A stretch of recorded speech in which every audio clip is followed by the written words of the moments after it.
Say, get in here, dumb motherfuckers. Get in here.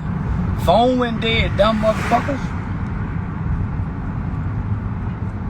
Yeah. I'm having fun today, boy. We got a big motherfucking interview. Say, we got a big motherfucking interview today, y'all. Say, I know don't nobody interview you niggas or talk about Yellow Boy. I don't know no motherfucking Yellow Boy, nigga. Fuck you talking about. The type of nigga make a request for a nigga to talk about a nigga. You must be a faggot. Yeah, you must be gay. You said, hey, talk about a man, nigga. Fuck you. Fuck out of here, sucker. The fuck wrong? What kind of nigga is you? Talk about a man. Huh? What? Nigga, what? Happy Valentine's Day. Man, fuck you. I don't celebrate no motherfucking white boy Valentine's Day, nigga. Fuck you, nigga. Nigga, wait to tell me Valentine. Nigga, fuck you, whoever. Nigga, I don't celebrate this shit. Yeah, nigga, I look, man, nah, I ain't with this shit. Nigga, this motherfucker been having fun all year long. And you gonna stop for the day. Hey, y'all, this Lover's Day. Man, fuck you. I don't love no bitch. Yeah, man, no. I don't give a fuck about no Valentine's Day. That ain't even no shit to celebrate. Who is Valentine? Who is fucking Valentine? You caught up into what that white boy say do. Yeah, man, Valentine ain't about kids, is it? Niggas celebrate Valentine, we were kids. Mama, can I get some Valentine cards and candy so I can put to the girl? Man, I'm not no grown motherfucking man, let no woman or commercialism trick me into celebrate no Valentine. What the fuck is a Valentine? What is that? Fuck, man, don't bother me with that shit, man. All the pussy in the world, you niggas stuck on a Valentine's Day. Nigga, please, give me a whole day. I'm celebrating whole days. This is a day where hoes is celebrated. Fuck you talking about, nigga. Them the days I'm looking for. Yeah, when they bring hoe and low down dirty nigga days. Good dick nigga days. Where the good nigga day at? Good dick benefits day. Niggas with good dick celebrate us. Fuck a Valentine. Niggas that can fuck like the government. Niggas with large dicks. Niggas that circumcised. Where are they at? Fuck you talking about. Where the circumcised big dick nigga they at? Where they celebrate niggas who got a circumcised big dick. What about our day? Bother me by no motherfucking day. Shit, man, I'm running around this motherfucker as handsome as I am, big as my dick is, good as I fuck, and motherfucker ain't got a day for me. Bothering me. Give a fuck about none of that shit. Yeah. Nah, nigga, I'm gonna give a fuck. Every day a day for me. Nigga, I just make up a day. What's the day? Any day. Yeah, what day you wanna be? Yeah, nigga, yeah, a day where we celebrate hoe. You get to mistreat bitches. Yeah, you get to mistreat bitches. What day is today? Mistreat a whole day? Nigga, we don't mistreat hoes. You got the wrong day. We celebrate hoes and mistreat bitches. Everybody know that. Everybody know we celebrate hoes and mistreat bitches, and we honor the women and the ladies.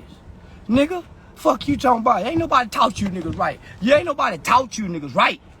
You niggas been talking about OGs. You niggas been talking about OGs and gang banging minded ass and jump shot shoot niggas. Nigga, they can shoot free throws good. Nigga, they can shoot 3-pointers good. Y'all been listening to these kind of niggas. Y'all ain't never listened to a nigga that'll whoop a bitch. And when her mama come over and confront him as a woman, he be real respectful to her mama because she's a woman. Yes, ma'am, Miss Shirley. Yes, ma'am, Miss Shirley. Well, she did too. Baby, don't hit my baby no more. And when her daddy come over, he kick her daddy ass if he don't come like a man. Because every man know you can right slap your bitch. You can slap, that's my man. I said, listen, Shirley, you don't know what that girl was doing. How she talking to him. I got to slap you every now and then. Every woman need to be slapped in the mouth every now and then. And fucked hard afterward. That's what Uncle Curtis and Uncle Joe and them used to do. Jump on Ain't A and Ain't B.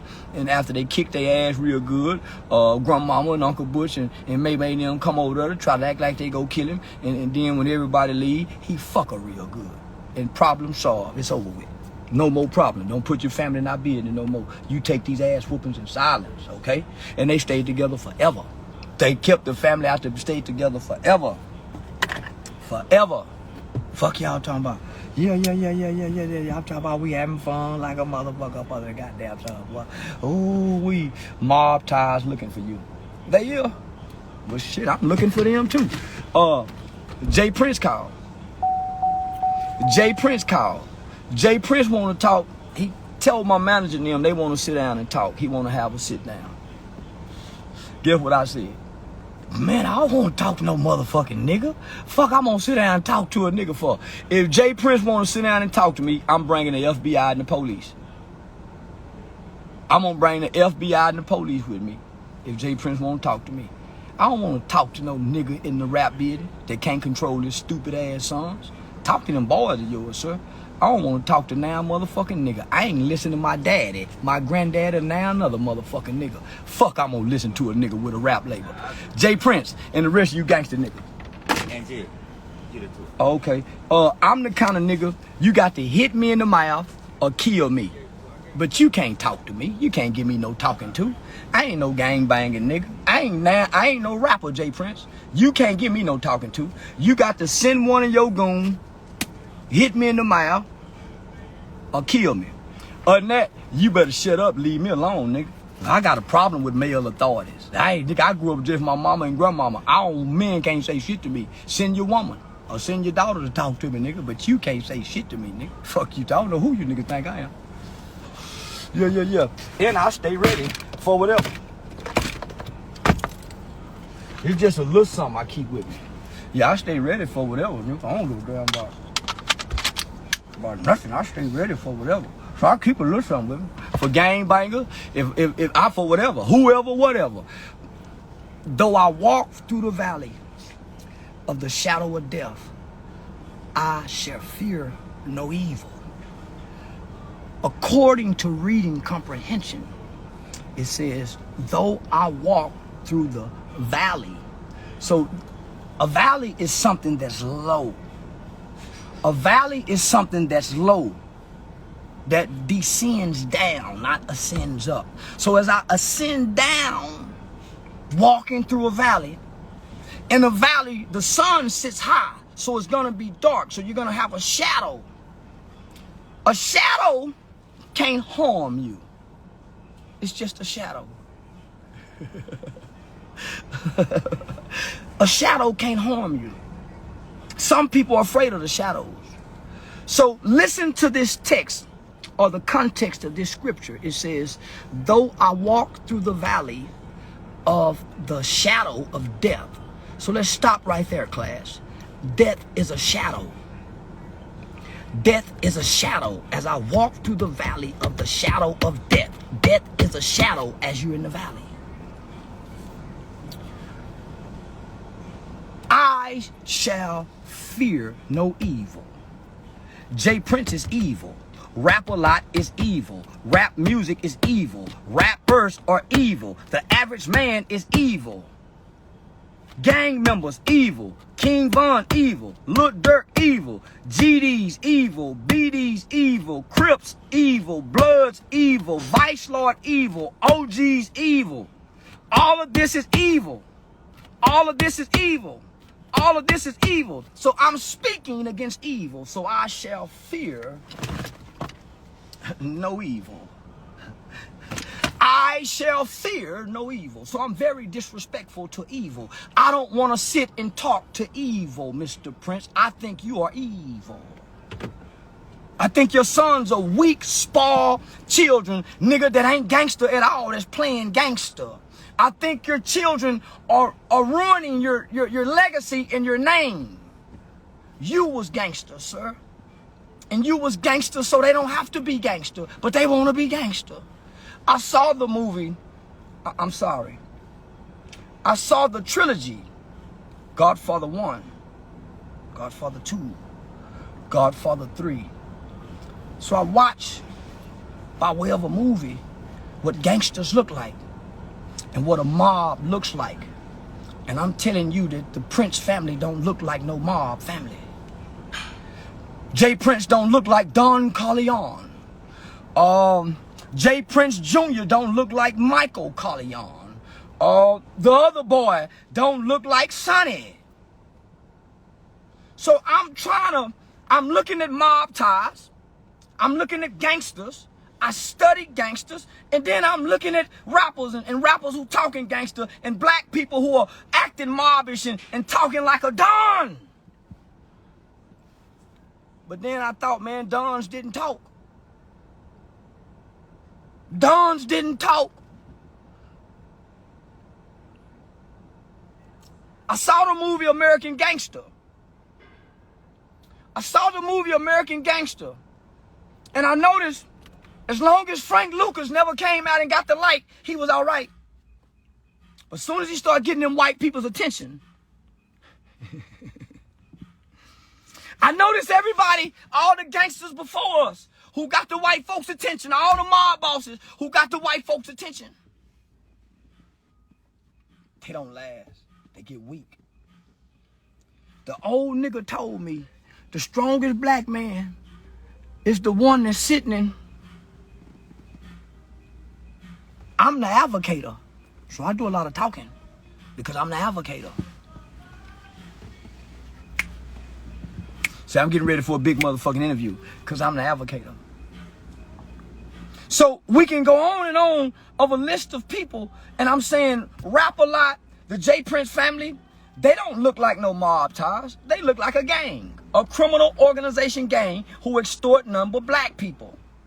And I'm saying, nigga, if I sit down with James Prince, I'm bringing the FBI. I'm bringing the FBI because I want my conversation with Mr. James Prince, the boss of mob ties. I want it to be documented by the federal government. I'm asking that it be documented by the federal government if me and Jay Prince have a sit-down conversation. I want it on record with the government. Other than that, I'm not a rapper. I'm not in the entertainment industry. I don't want to sit down and talk to nobody who's involved in an open investigation of several murders. I'm not a criminal. I'm not a street guy. I'm none of that, James Prince. I can say what the fuck I want to say, nigga. I'm willing to die, kill, and go to jail about me and what I'm saying in mine. So if you mad about what I said, hit me in the mouth or kill me. But somebody going to jail. You or whoever. It don't matter to me. Dead or alive. My satisfaction is putting niggas' asses in jail. Dead or alive. I'll be in Houston on the 18th. I'll be on Houston in a few days on the 18th. I will be in Houston. Let's look at the flyer. Nigga, it's posted online when I'll be in Houston, nigga. That's how bad I think I am. It's posted online when I'll be in Houston. Let's look at it. I'm advertising it, nigga. That's when I'll be in Houston. In a few days. Let's look at it. Yeah, that's what that is. Yeah. I ain't no coward to death. And I damn sure ain't no coward to no gangsters. I damn sure ain't no coward to no gangsters. I ain't a coward to evil. That's why I'm so disrespectful to evil. Yeah, I'll be in Houston on the 18th, nigga. Let's look at it.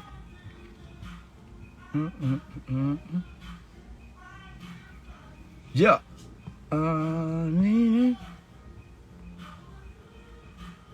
Let's look at it. I want to name what's on your mind. Yup, the 18th, baby. You got to check in. I ain't never checked in. I was in Houston at a comedy show. I did 3 sold-out comedy shows in Houston. Never checked in. Never checked in. I've been to Chicago. Never checked in. I've been to L.A. Never checked in. Everywhere I go, I never check in. Because I check in with the police first. I check in with whatever local police department. I check in with the police. And then guess what I realized? These bitch-ass niggas check out. Because they scared of the police. That's why the police make these niggas ass tell on one another. That's why the police make they motherfucking ass tell her, Jay Prince ain't gonna get me. Jay Prince ain't got nobody. Jay Prince ain't got nobody. He sure ain't got Whack 100. Whack 100 talked to him like he was a girl. Whack 100 disrespected his whole family. So did they get whacked? You can't make me believe that nigga nothing. I want to know what's on your mind. So listen, I'm finna go over here for a minute. It's 800 people in here. I don't know how long y'all gonna stay in here, but I'm gonna give you something to listen to while you're in here, all right? I don't know how long you gonna be in here, but I can't talk to y'all. But I know when I come back, it'll be at least 500-600 y'all still in this motherfucker. Let me see. Hold on. I gotta find something good for y'all so y'all can stay interested. I'm serious. I wanna know what's on your mind. Yeah. Let me see what we got for you.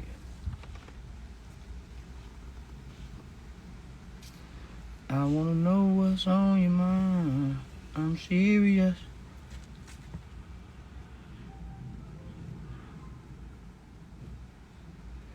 Just hold on. Bear with me, boys and girls. Bear with me.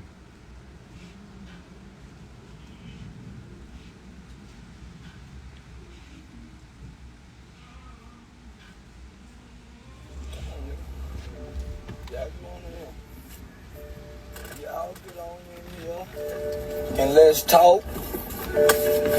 It's 5. I'll be right back, boys and girls. Y'all hear me? I'll be right back, boys and girls. So don't y'all go nowhere. I'll be right back. Blowski, get your motherfucking ass back. Come on at 5, and I come on at 10. Nigga, I'm just like the news. I'm just like the goddamn motherfucking news media. Y'all get on in here. Come on. Yeah, nigga, y'all ain't got nothing else better to do. You get on in here, man. Y'all got the shirt. I need the classroom feel today, boy. We done had fun today. It's been a relaxing day. Y'all get on in here.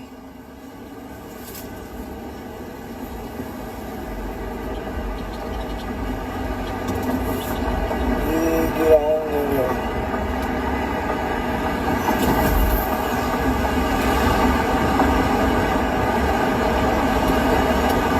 Well, while y'all in here,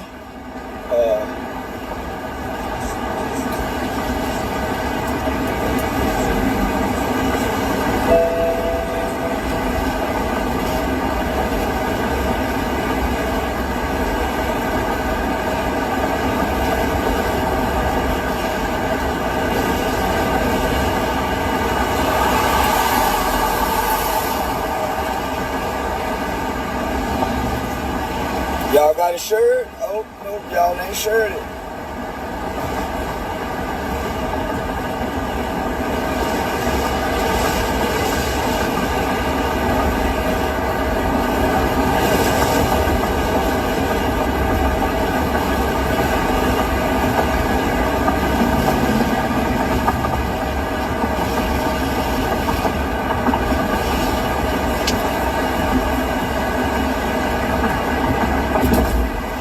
Man, y'all ain't shirted.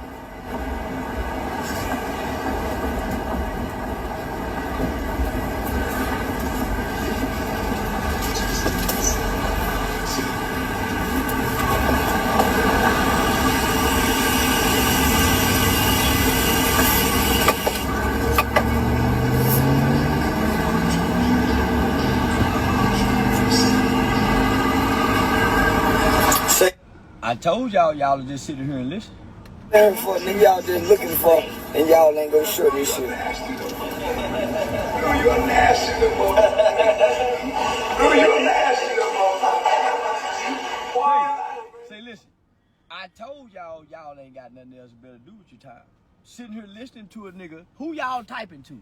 Or y'all strangers talking to strangers? Because I can't read that far. Nigga, them words too goddamn little. I got to do the phone like this here, nigga, to read them goddamn words. Tint Impala. I got an Impala that's not tinted. I got a drop top Benz that's not tinted. I just bought a brand new motherfucking Jag SUV truck that got a little tint. Nigga, I don't give a fuck about no tint. That's broke nigga shit. Nigga, I'm mostly in the air. I'm a cross country pimp. Nigga, I don't worry about no motherfucking tint. That's a local nigga's problem. Yeah, that's a local nigga problem, worry about tint. I'm a cross country motherfucking pimp. Nigga talking around the country, kicking pimping. I don't lift nothing. I don't work out. I don't do nothing, nigga, but kick pimping. Conversation is my thing. It's my game. That's it. Talking. They call that pimping, nigga. I'm a motherfucking me internet pimp. Nigga, kicking conversation all day long, nigga. Dropping some down on the ground for them hungry hounds, hoping they stay around, nigga. And they can catch me downtown when I'm playing around, sucker. You know what I'm saying? So I ain't doing nothing but kicking pimping. They told me everything that a pimp do. I'm not a boxer, I'm not a fighter, none of that. They told me everything that a motherfucking pimp do. He do it from his mind and his mouth. He don't put his hand on the bitch. Nigga, pimping is a non-contact sport. You don't touch nothing with pimping. Nothing touches you with pimping, nigga. Not to be touched, nigga. That's why if you put your motherfucking hands on me, I'm gonna kill you, nigga. You don't put your motherfucking hands on me, nigga. Pimping is a non-contact sport, nigga. Don't touch nothing. Nothing. Fuck is wrong with you, nigga? Nigga, you don't touch nothing in pimping. Mind and mouth. Here you talking about instructions. Because PIMP is proper instructions motivate people. Nigga, gain. Getting at money every day. Guidance above my emotions. Gain applied means elevation. I'm a different kind of nigga. I ain't no gang, I'm gang. They gang. I'm gang, nigga. G-A-M-E, not G-A-N-G. You understand me? That's all I'm saying, sucker. Yeah, nigga, that's all I'm saying, sucker. Yeah. That's all I'm saying, sucker ass nigga. You niggas don't know nothing about nothing. Let me just show you some more game. Let me just show you some more game right quick, man. Show you how bad I am, man. Show you how motherfucking bad I am.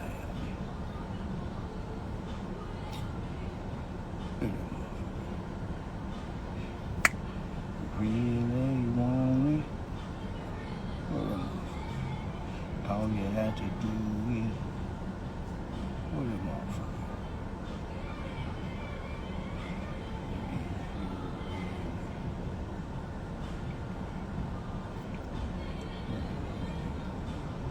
All you have to do is get up on. Well, hold on, just bear with me. I'm gonna show you how good this game is, man. Just real quick, just show you how good this game is.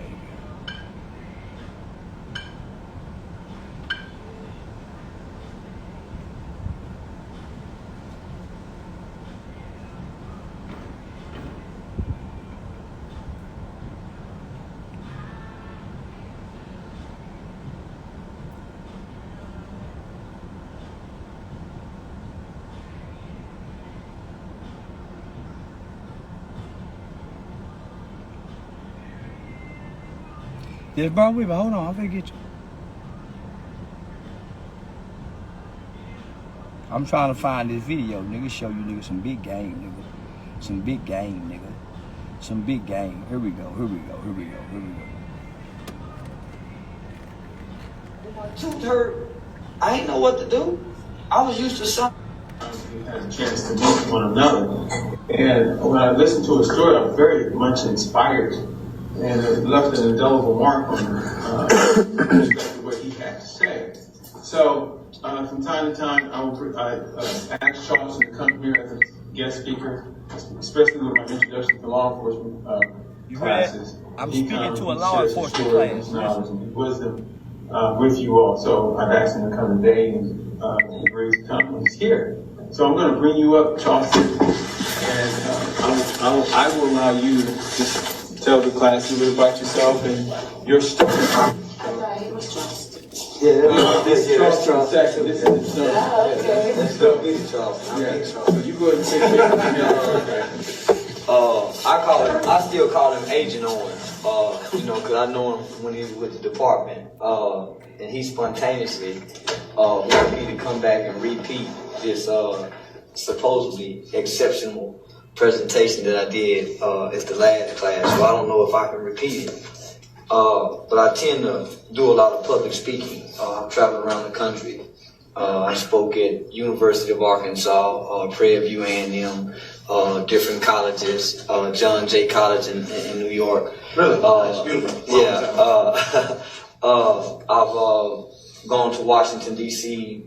Several years and worked with probably at least 50 different U.S. congressional members on different juvenile laws in the country. One in particular, we got juvenile life without parole abolished in this country. Up until 2 years ago, the United States of America and Sudan was two of the only countries on planet Earth that will take a 12-year-old and sentence them to life without parole with no possibility of ever getting out. So basically, that's a death sentence, right? When you think about America is one of the most free nations, supposed to be free nations, but we incarcerate more people than anyone on the planet, particularly our children. When all of the data, all of the research, all of the medical science says that the human brain does not develop to or at around age 25. And that's just typical, normal, right? But if you factor in trauma, child abuse, mental health, substance abuse, if you factor in all that, then that human brain may not develop to 35, 40. And so then you start getting rappers like Jay-Z saying 40 is the new 30. Well, you know, that's an undeveloped brain, slow brain progress. So with that being said, my message, before I tell you about who and what I am and how I ended up here today, my message is no child is born bad. With all of that research and that data, based on my life experiences, based on my childhood friends, based on family, I've discovered that no child is born bad. Our psychologists and our sociologists say that environments play a part, and so I teach that children mimic what they see and repeat what they hear. At least I did. So I was born to a teenage mother. Mother had my brother at 15, had me at 17. Dad was in the Navy. Don't know much about him. Probably can count on two hands how many times I've seen him in my lifetime. Grew up in a traditional single parent home. Just mom there. Never been spanked by a man, never been disciplined by a man, never had a man put his arms around me, say I love you, I'm proud of you. None of that. All I ever seen was mother. Mom landed a job at General Motors in the early 80s. So our life kind of went from rags to riches. Overnight seemed like. So we left the projects, moved up out of Stop 6 Fort Worth. By the time I was in the 3rd grade, early 80s, it was unheard of for a kid to have his own phone line in a room in the early 80s. But I had my own phone line in the early 80s. We walked on marble floors. Our bathtub was trimmed in gold. A very, very financially stable, good home life for us. But she worked all the time, right? So when I was getting out of school, my mother was going to work. So it was basically, hey mom, how you doing? Hey, I got dinner on the stove. Y'all leave your homework out. I'm gonna call at such and such time. I'll see y'all when I get out. And don't y'all do this and that. So basically, my brother and I, we grew up with no parental supervision. We probably from the time I was in the 3rd grade up until I was 13, 14 years old, man. I was free to do whatever I wanted to do after school. My mama had to work. I ain't had no grandmother who my mom could call and say, hey, y'all come check on the kids. My mom didn't have no sisters, no brother. She didn't have the support. And back in the 80s, early 80s, mid 80s, single motherhood was a stigma. It was like a curse. So single mothers didn't get a lot of support. There was no such thing as support for single mothers in the 80s. So a single mother had to do whatever she had to do with and for her children. And so basically for my mother, and I remember reminding her of this as I got grown. Mom, you didn't raise us. We just happened to grow up. Most of our life, you had to work. You had to. You couldn't stay home and teach us. We didn't sit around the table and eat. So you just made sure that the environment that we grew up in was a good environment. We wasn't at no one's house being abused, right? So my mom had an older brother, which was my Uncle Wayne. Only male exposure that I probably remember having, other than a few other uncles, but just a major impact influence was my Uncle Wayne. And he was a pimp. So he's mom big brother, right? So you know how it is. mostly in a black family, the drug dealing uncle or the uncle with the money, the family treats him a little different. And so growing up as children, you notice how your family treats certain people. And so, you know, me growing up in my young and impressionable mind, I saw how Uncle Wayne was treated different. I got to see Uncle Wayne walk in with bags of money. Uncle Wayne wore a suit and jumped out of a Rolls Royce, and he had some beautiful women who were his prostitutes, but we thought they was our aunts.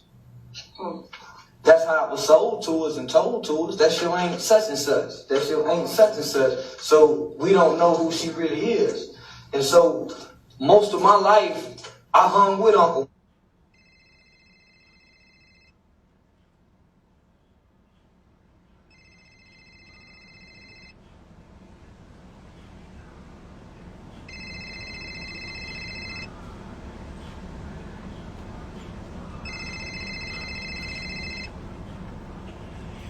Hospital, and my pimp uncle heard my name is Charleston. He liked this pimp movie called Charleston Blue. And so that's where I get my nickname from, and it stuck with me to this day. See, I told you, nigga, I ain't got to be here. Niggas just want to hear my voice. I'm telling you. You go to a family reunion, they go get excited. Hey, there go that Charleston Blue. So, not knowing the influence that labels have. You know, y'all are going into law enforcement, right? Labels have a big influence. And labeling played a big part in my character, in the type of roles that I played throughout life. So let me get to the point. We're going to get to them. I'm just kind of taking you on through. My uncle, very abusive to women. I can remember waking up at times in the middle of the night. He whooping, you know, a lady that I call my Aunt Sharon, beating her. She's in there screaming, hollering. My mom's at the door, saying, Wayne, stop it, leave her alone. I got to get up and go to school the next morning. I can remember riding with him. He's going through the avenues and streets, stopping them, you know, on the streets, as we call, checking money, picking up money from them, maybe chastising them, cussing them out. And I rode in the car with them, kind of like as a family. Sitting in the back seat with his girls, and he's sitting in the front seat. They taking me to McDonald's, getting a Happy Meal. He was my hero. Remember, never been spanked by a man, never been disciplined by a man, never had any affection by a man. That was the closest thing that I ever got to having a man in my life, other than my brother. My brother grew up very angry from the simple fact of not having a dad. My mother was very loving, nurturing, very caring. But my brother was very angry from the simple fact of not having a dad. I never heard my mama say anything bad about my father. Don't know if he was, what kind of man he was. I never seen a man come out my mother's bedroom, but she had boyfriends. So whatever they did, them jokers was gone before we got up and woke up in the morning. So she tried to do what a good mother would do, right? Instill good morals, instill good values into her kids. But without that father piece in a boy's life, in typical African-American males, you have no identity. So when I leave off my mother's porch, I don't have no man to identify with. So when I'm playing with other little boys, I don't have no man to identify with other than Uncle Wayne. Other than what I saw Mama do. So if I didn't have Uncle Wayne, then I would mimic my mother. And I was talking about a kid the other day in the other class. He used to sit down and pee. And we was 9, 10 years old. And we caught him sitting down peeing one time outside. And from that point on, he was bullied. He was picked on. But he had been growing up watching his mom sit down and pee. He ain't never seen a man stand up and pee. It's kind of like a kid, if you put him around wolves, he'll think he's a wolf if you grew up with him. Children mimic what they see and repeat what they hear. So a lot of little boys grow up in households and they ain't got no men. They got no man to mimic an image. So what happened, you become a kid like me, right? Uncle Wayne come and go. Uncle Wayne come and go. So in the process of him coming and going, I got my brother who's angry. He's going to TYC. He's in and out of trouble with the juvenile facilities, adolescent homes. I got my Uncle Joe. He got a bunch of guns laying around his house over there with my Aunt Nate. He's an abusive father. He's a womanizer. I got my granddad. He's a womanizer. And all these men have been to prison. Almost every man in my family done been to prison with a felony conviction. So in the process, I'm seeing these men within my family. So then when I step out in my community and I start paying attention to the other men out in the community, I start noticing the guys who came home from prison. When the guys came home from prison, they were celebrated. They had the biggest block parties that you could ever see in my community. And then I noticed when the kids graduated from high school, that their parties was nothing like the guys when you came home from prison party. These parties look boring. Man, this is the party I want. I don't want that high school party. I want this prison party. So you start seeing those things coming up, right? So then when you put on your headphones, it's 1988, 89, you put on your headphones, you start listening to gangster rap. Then here comes NWA. Here come Eazy-E. Here come the Ghetto Boys. So then you get this new culture, right? You get this new culture that begins to propagate what you see in your family. It begins to solidify what you see in your community. So in your young and impressionable mind, you're exposed to things that you shouldn't be exposed to. So there's a guy by the name of Confucius that says, Confucius said, he who controls images controls minds. Why do you think they spend millions and tens of millions of dollars on commercials? Why do you think commercial and marketing is so powerful? He who controls images controls minds. And so you have a male image, a positive male image, a father figure image that's been removed, not just out of my home, but millions of homes in the black community, in the black village. Then all of a sudden, these images are replaced with gangster rap. Remember, before then, we had MC Hammer. We had Kid and Play. Remember, remember before then, we had dancing music. Then all of a sudden, these images come through. So I'm listening to the lyrics, and the lyrics is propagating and solidifying and glorifying. And glorifying. And mom's too tired to say, hey, boy, let me listen to what you listening to. All we heard was, turn that mess down. Turn that off. Hey, I don't want to, man, what was that? Cut that crap out. No one took the time to really listen what we was listening to. And so, when I take off my headphones, cut on the television, here come the videos. The television propagated and solidified what I saw. So when I went to school, I became those images. Eazy-E, NWA, man, they talked about everything. And we acted out some of those lyrics. We began to base our behaviors, our lives off those songs, those movies, and those videos, and we began to act them out. And by this time, I'm a kid who didn't have a father. I lost my eye playing with a homemade slingshot when I was like 7 or 8 years old, so I had a insecurity about losing my eye.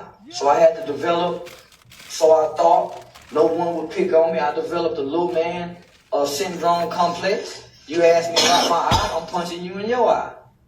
So you know not to ask me because I punched him.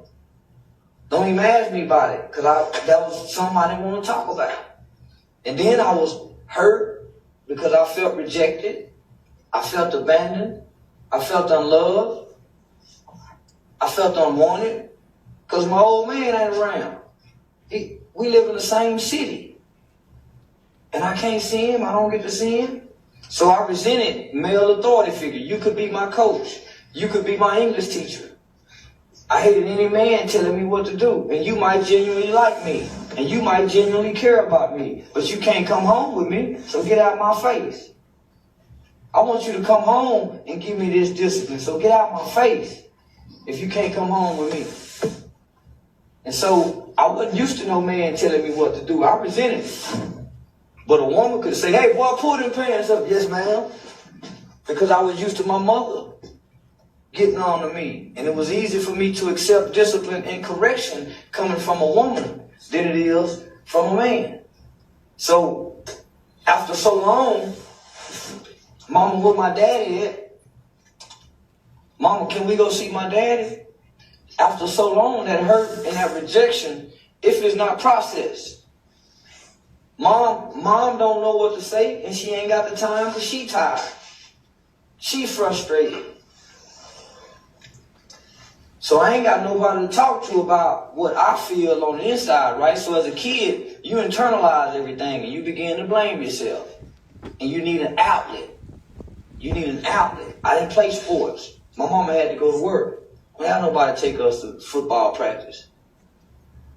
So I needed an outlet. So my hurt and my pain evolve as it typically do. It turns into anger. It turns into anger. At times it develops into hate. So what you see with my people in my community, you see a lot of hurt black men and black boys walking around that y'all went to school with. And you just say, man, he always act like he tough. Man, he act like he can beat up everybody. He hurt. All the tough black guys with the big mean faces is walking around like they can beat up everybody they hurt. And that's an act that they got to put on to disguise the hurt and the pain and the rejection. All that comes from not having a dad. And so by the time I was 14, I had been arrested for shooting at people, breaking into houses, stealing cars, aggravated assault with an injury, beating up a girl at school, splitting her ear open. Man, I had a very violent, lengthy juvenile arrest record. And a lot of my violence wasn't because I was violent. I was acting out of hurt as a kid with an undeveloped brain. It's just like, I like to give this example, right? Michael Vick took a whole bunch of dogs and taught them how to fight, kill one another. They fought to the death, right? They bred dogs to make them kill and fight one another. So when they went in and they rescued those dogs, they didn't lock those dogs up. They didn't put all them dogs to death. What they did, they gathered up all them dogs and put them in an environment where it was love. They nurtured them, and they loved and they nurtured those dogs back to their natural state, right? And they started having them adopted out. Well, we should take the same process to most children, because most children, where I come from, man, I didn't know pimping was wrong. I saw Uncle Wayne do it. And he said when I was a kid that, man, you ain't got no business messing with a woman if you ain't got nothing for her to do. And that stuck with me. And that stuck with me. When you get mad at a woman, you don't just holler at her and say, baby, you call her the B word. We was taught that. I know some dudes was taught to sell dope, man. They dad done it. And as they grew up, their dad taught them how to do it. And they taught their friends how to do it. And their mom them is in agreement with it. And their grandmothers is in agreement with it. And their aunts is in agreement with it. And their neighbors is in agreement with it. And these aren't bad people. Because if they wasn't selling dope, they'll be robbing. Or they'll be stealing. Or they'll be breaking in somebody's house. Or holding up a store. And so the dudes who sell dope say, nah, man, don't y'all do this, just come do this. Some people are taught that.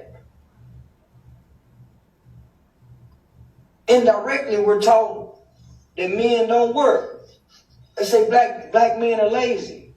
Well, man, I ain't lazy. I just didn't know men work. As crazy as that sound, and as ironic as that sound, I ain't never seen a man get up and go to work. So how am I supposed to know?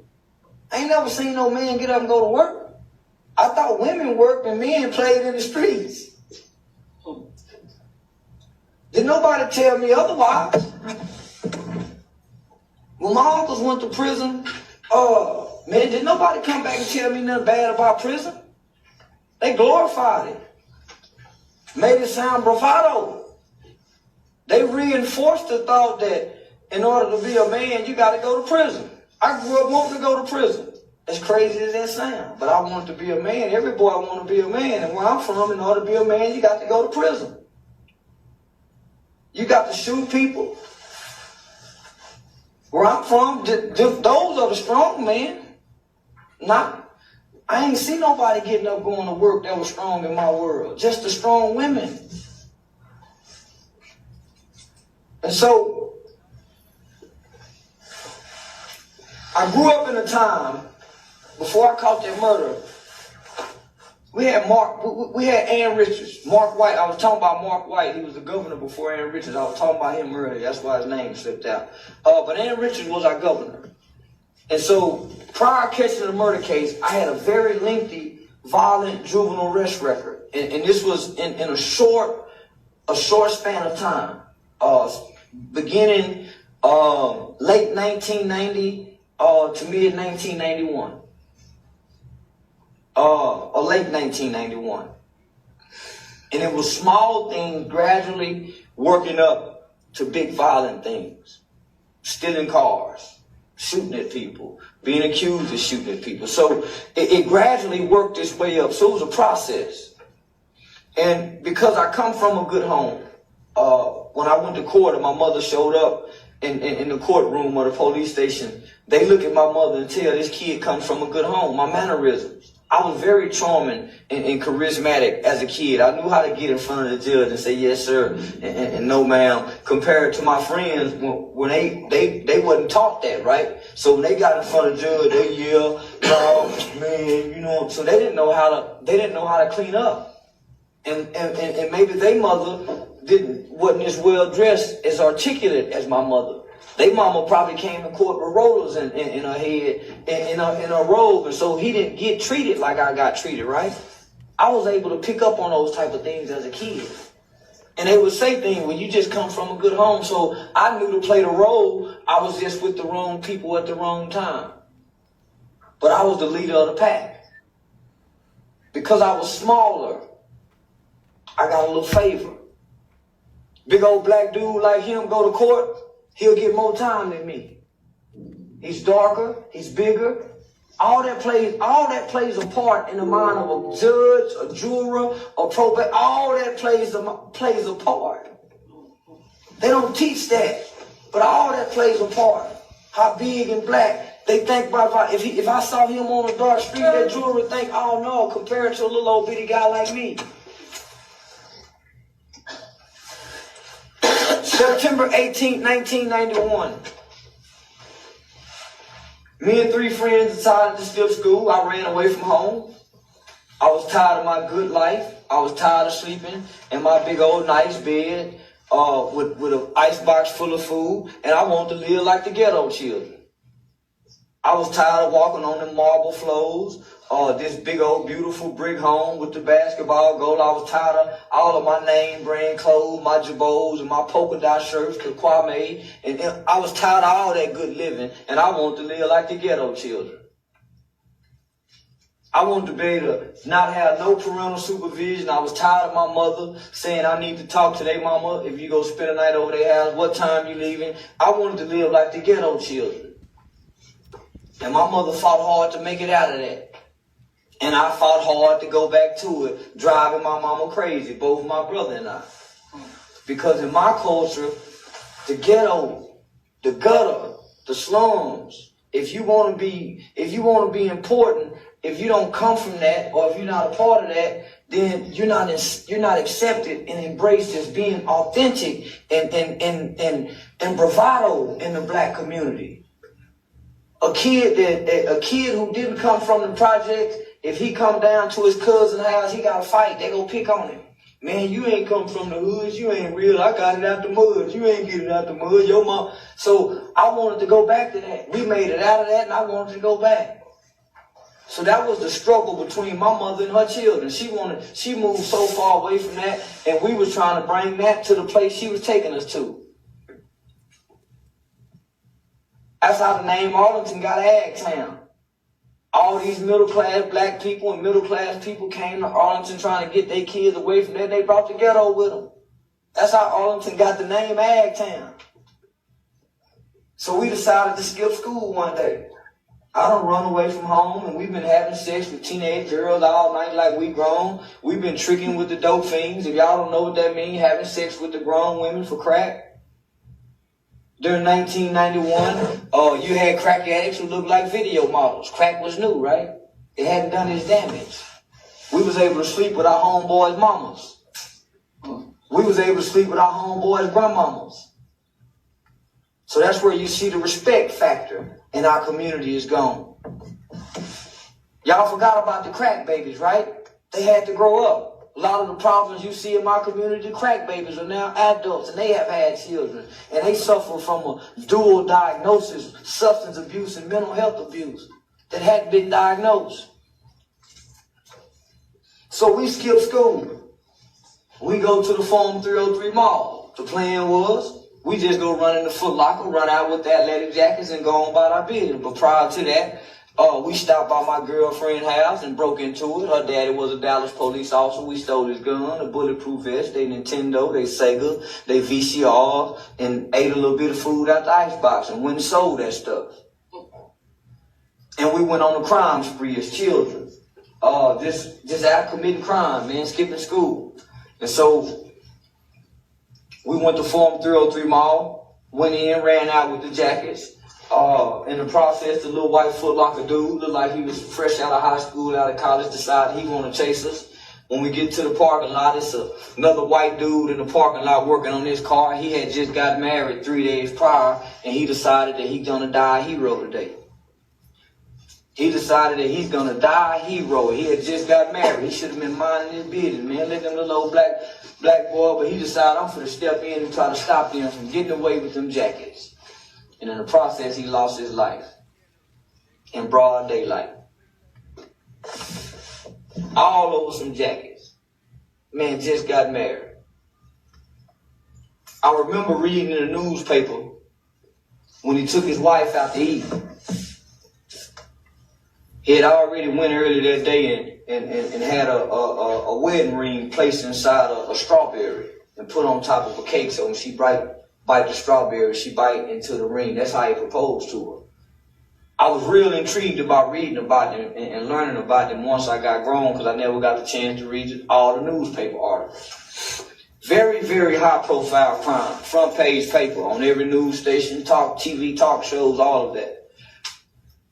I fell in a generation. That day I became part of a generation of children in the state of Texas who began to commit crimes such as capital murder, aggravated sexual assault, kidnapping, arson, violent crimes like that. We were the first children in this state, as well as throughout the country, who began to be tried, sentenced, and adjudicated for violent crimes such as capital murder and murder. I was charged with capital murder. I was sentenced to 12 years for murder. Spent right at 7 years incarcerated in the Texas Youth Commission, now known today as the Texas Juvenile Justice Department. I'm what you call a state baby. State of Texas invested probably a little over $1 million into my rehabilitation at $120,000 a year. Very expensive to incarcerate a juvenile for 1 year compared to an adult. Very expensive. Had the best education, the world's best psychiatrists and psychologists, because the world and our society wanted to know what made kids kill. There was a lady by the name of Debbie Price who wrote an article, Kids Who Kill With No Remorse. Made her famous. Made us look horrible. I bragged about the crime because I was never taught to be remorseful. You was taught that if you hit somebody, say sorry, apologize. But I was never taught to be empathetic. I didn't learn the value of life. But how can you teach someone the value of life when they're in pain? How can you teach me the value of your life or you when I'm in pain? When a person's in pain, man, they don't care about nothing. If you got a stomach ache that's hurting you so bad, I don't care if your toe hurt. So how can you teach somebody when they're in pain? Frederick Douglass said it's easier to create strong children than it is to repair broken men. And so during the 90s, all the solutions that we have now, we didn't have back then. I just so happened to be in a state with a governor during a time that juvenile workers and law enforcement agency and law enforcement officials still believe that people could change, particularly children, right? There was nothing punitive about the juvenile system in 1991 when I entered into it during the 90s. There was nothing punitive. There was nothing about punishment. Everything was focused on resocialization and rehabilitation. In the state of Texas during that time and still today, there's a juvenile law that's called the Texas Juvenile Determined Sentencing Law. And with this law and under this law, a juvenile in this state of Texas, if they commit a felony now, it used to be a violent crime. But today, if a kid commits a felony, they can be sentenced up to 40 years for committing a felony in the state of Texas. And under this law, you go into one of their maximum juvenile security facilities. At the time, it was Giddings State School. You stay in this facility until your 18th birthday. 30 days prior to your 18th birthday, you would come back to your county. You would go before your sentencing judge. Based on your behavior in this facility, based on the heinous of your crime, based on the state recommendation, and based on what your victim had to say, the judge would make a determination to either send you to prison, recommit you back into the Texas Youth Commission, where you could possibly stay an additional 3 years up until your 21st birthday, or parole you. Those were my options. Remember I told y'all I wanted to go to prison, right? When I got my time, I didn't want to be locked up, but I felt like I had been prepared. All my uncles. I was a kid who was asking questions. Man, what was jail like? Uncle, what was prison like? Say, Uncle Curtis.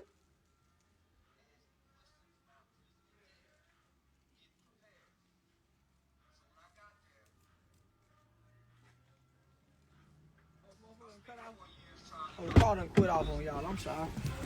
Oh, the car done quit off on y'all. This some good shit, ain't it? This some good shit. Hold on, man. I ain't cause this motherfucking car done quit off. This some good motherfucking shit. So y'all, we getting ready to be on the CW network.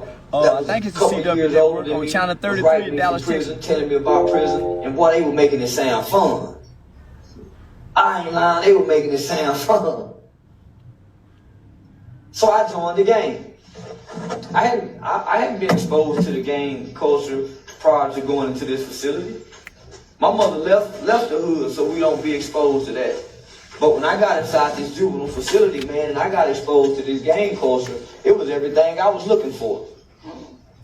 It was coming from a single parent home with just my mama. It was everything that I was looking for. And I joined it, I excelled in it, I thrived in it, and for long I was a shock collar. By the time I was 18 years old, the state had a strong recommendation for me to go to prison. I earned that recommendation, I should have went, but I didn't go. Had they let me out at the age of 18, I would have committed another murder. I couldn't wait to get out and commit another murder. That's all I fantasized and preoccupied my mind about, because I wanted to go to prison for putting in work for the gang. I got a new image, right?